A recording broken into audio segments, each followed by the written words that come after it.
Hey guys, how's it going? Andrew here, Enough Said Cards, and I hope everyone's been doing well. It's been a while since I made a video. Feel like I'm saying that at the beginning of every video I've made lately. Unfortunately, I just haven't had a lot of time for YouTube, but just had a great weekend up in Philly at the Philly show. Was able to go all 3 days, which was great. Drove up Friday with a friend of mine. Got there in time for the show to open at 2 and stayed till it closed at 8, and then all day Saturday and then most of the day Sunday. And was able to see some friends that I've made through Net54, which most of you are probably familiar with, but those of you that aren't, it's a website. It's a forum focusing mainly on pre-war cards. And I've met some cool people through the site over the years there, so I was able to see them. Also caught up with some YouTubers, Mike O, and also met Mike's father. Ray from Philly and Ed Wesker Griff. We were able to spend some time together, walked around a little bit, and looked at some cards, which was fun. I dropped off a submission at SGC, which I don't really do too often, but I had accumulated some stuff that I just decided to get slabbed. So I dropped off 21 cards. Hopefully we'll get those back within the next month, maybe. I don't know exactly how long it's taken these days, but we'll definitely do a reveal video when those come back. The Philly show I thought was a really good show. There was a lot of vintage, a lot of pre-war, plenty of modern stuff. There was just, no matter what you collected, I think you could find it at the show. There were some good autograph guests. I was walking upstairs at one point to make a phone call. The one thing I will say is that the cell service in there is horrible in the basement at the casino. So you got to walk upstairs to make a phone call. I was walking upstairs and Jose Canseco walked right by me, which was kind of cool. I was a big fan of him in the mid to late 80s. So it was cool seeing him. And I just had a really good time walking around. As with any show, some of the dealers are more willing to negotiate. I saw some cards that I really liked. I made an offer on a Johnny Evers T206 portrait card with a sovereign back. It was a beautiful card, and just couldn't make a deal with this dealer. He's perfectly nice, but just we were too far off in the price. I saw a really nice Walter Johnson 1921 exhibit card that I wanted and just could not get it down to a price I was comfortable with. So decided I would keep searching for those. I've also been looking for a Jimmy Fox exhibit. It's the 1926 to 1929 exhibit, which is considered by a lot of people to be his rookie. It's a really great looking card. I found one, but it was a auction preview. So didn't leave with that either. Maybe I'll bid in the auction. Let's get to the cards.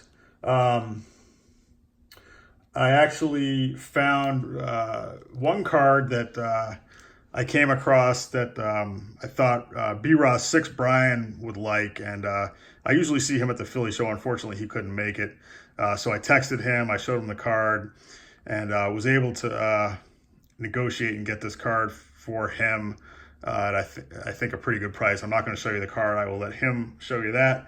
So I did that. Saw a card that I thought Dave Blue Jacket 66 would like, so I texted him.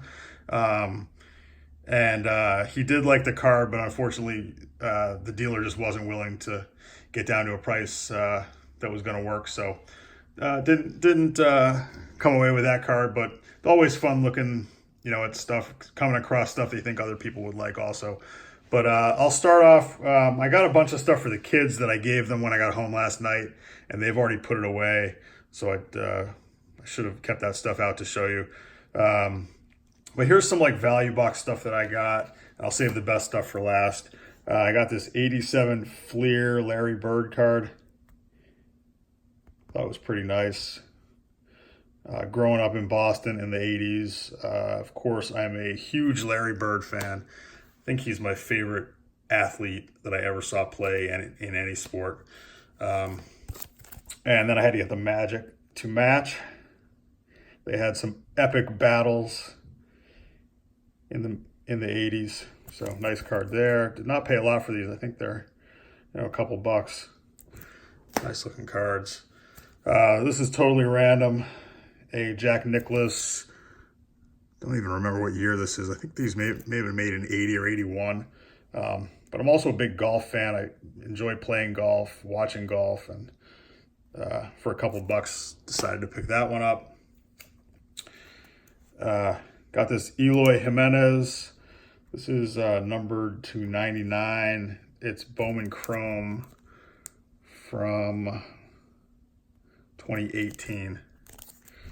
And got this out of a value box. I think he could be a good player. So figured I'd pick it up. It's a nice looking card, I thought also. And one more Larry Bird card. This is also, I think, 87. Yep, 87 Fleer. This is a sticker.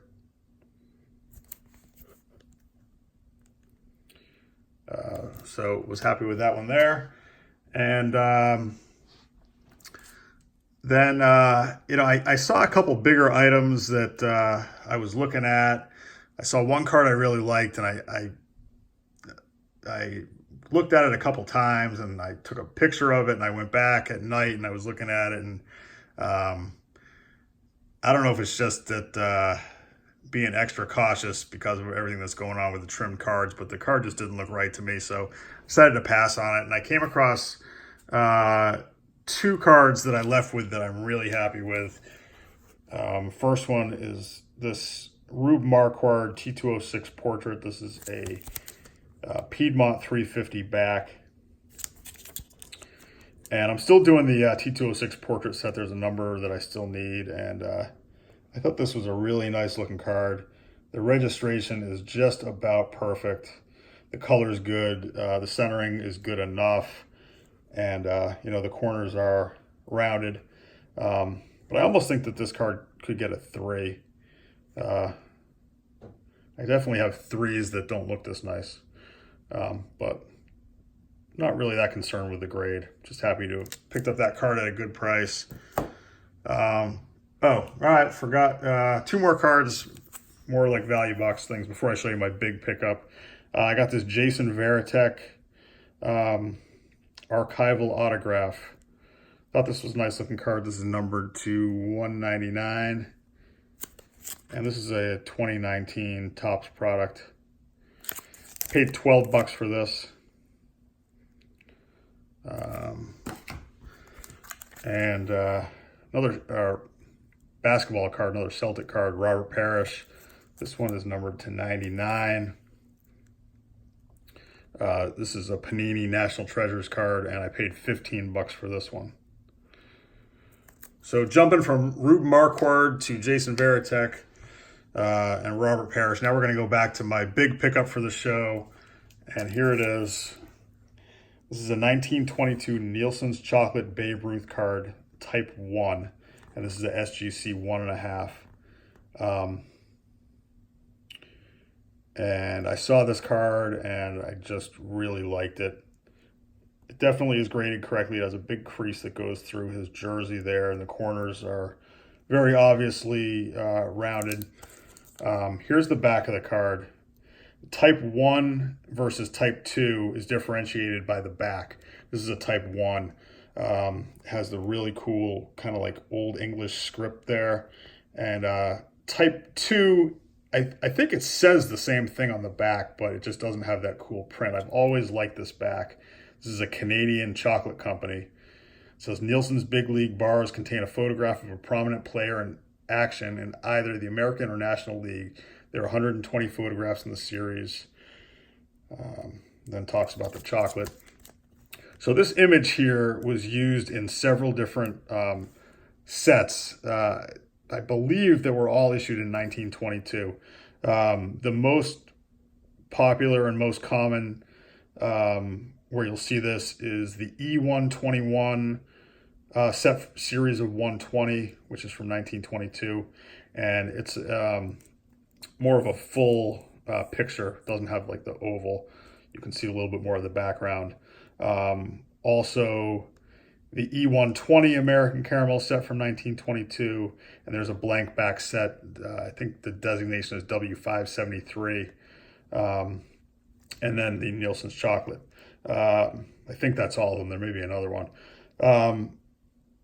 Sometimes with this pose, his face is really dark, actually even darker than this one. You can't even see the details of his face, but I thought this one was pretty nice, and just really, really thrilled to get this card. Been adding, for those of you that have been watching my videos, I've been trying to add some Ruth cards and was really glad to get this one at a reasonable price.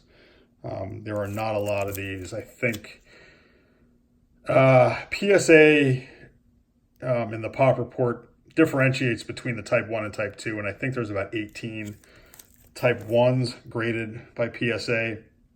SGC does not differentiate between Type 1 and Type 2. So for both of them in SGC, I think there's about 24 total graded. So, you know, just barely over 40 and maybe even less than that. So really happy to get this one. If that crease was going through the face, that would probably be a deal breaker, but it doesn't really bother me where it is.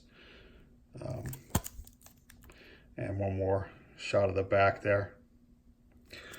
All right, that's it, guys.